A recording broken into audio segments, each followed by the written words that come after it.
Pedestrian by Ray Bradbury.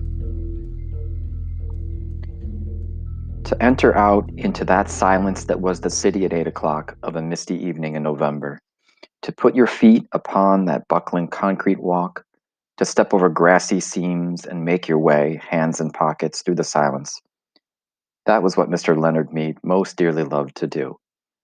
He would stand upon the corner of an intersection and peer down long, moonlit avenues of sidewalk in four directions, deciding which way to go. But it really made no difference.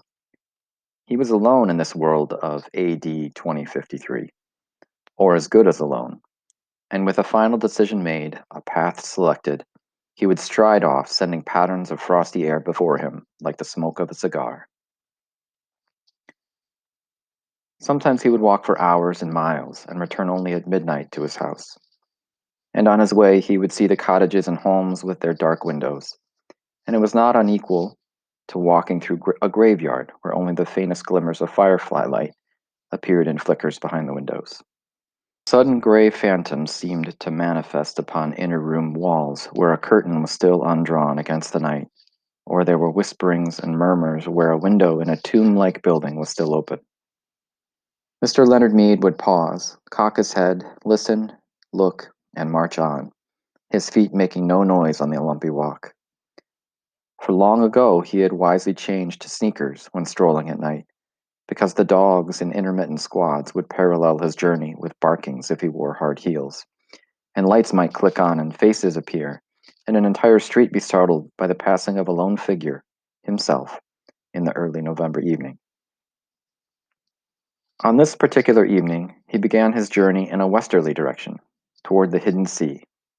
There was a good crystal frost in the air. It cut the nose and made the lungs blaze like a Christmas tree inside.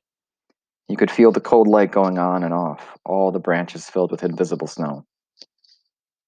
He listened to the faint push of his soft shoes through autumn leaves with satisfaction, and whistled a cold, quiet whistle between his teeth, occasionally picking up a leaf as he passed, examining its skeletal pattern in the infrequent lamplights as he went on, smelling its rusty smell.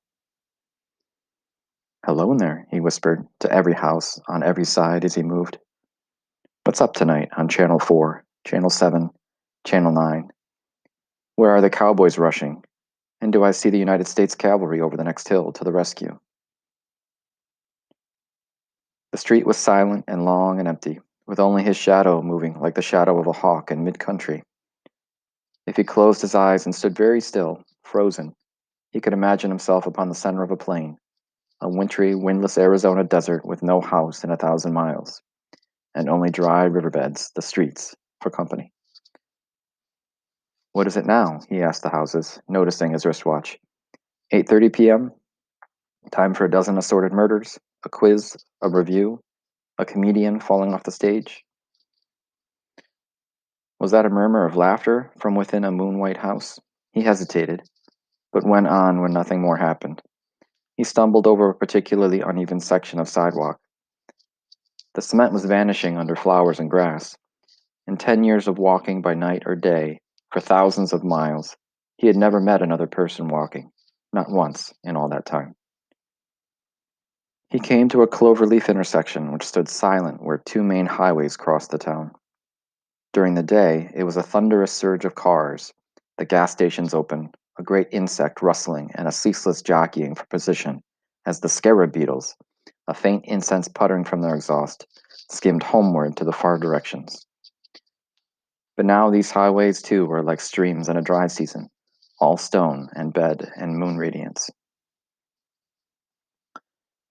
He turned back on a side street, circling around toward his home. He was within a block of his destination when the lone car turned a corner quite suddenly and flashed a fierce white cone of light upon him. He stood entranced, not unlike a night moth, stunned by the illumination, and then drawn toward it. A metallic voice called to him. "Stand still! Stay where you are! Don't move!" He halted. "Put up your hands." "But," he said, "your hands up or we'll shoot." The police, of course, but what a rare, incredible thing.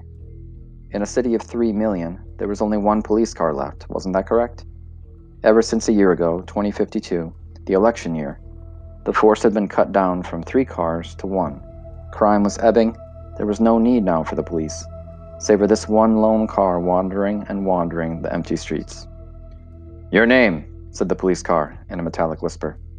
He couldn't see the men in it for the bright light in his eyes. "Leonard Mead," he said. "Speak up." "Leonard Mead. Business or profession?" "I guess you'd call me a writer."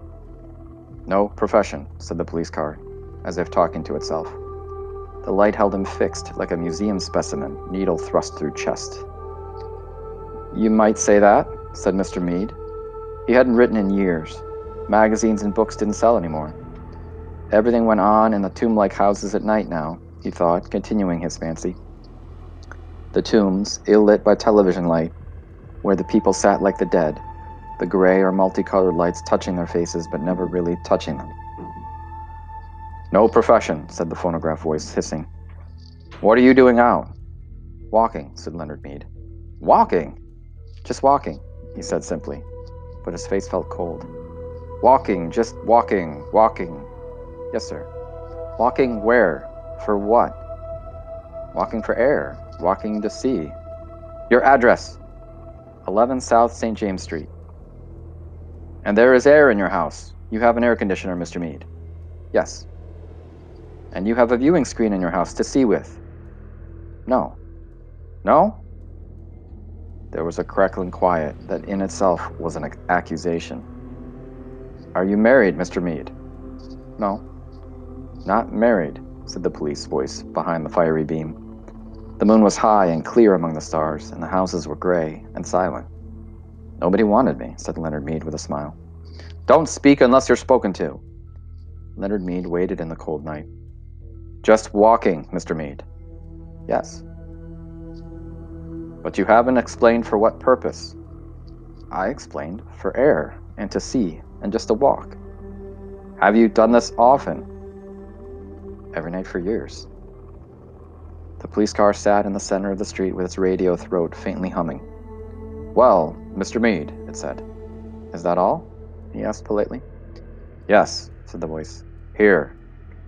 There was a sigh, a pop. The back door of the police car sprang wide. "Get in." "Wait a minute, I haven't done anything." "Get in." "I protest, Mr. Mead." He walked like a man suddenly drunk. As he passed the front window of the car, he looked in. As he had expected, there was no one in the front seat, no one in the car at all. "Get in." He put his hand to the door and peered into the back seat, which was a little cell, a little black jail with bars. It smelled of riveted steel. It smelled of harsh antiseptic. It smelled too clean and hard and metallic. There was nothing soft there. "Now, if you had a wife to give you an alibi," said the iron voice, "but where are you taking me?"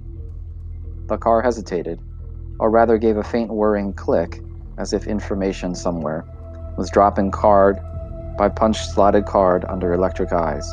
"To the Psychiatric Center for Research on Regressive Tendencies." He got in. The door shut with a soft thud.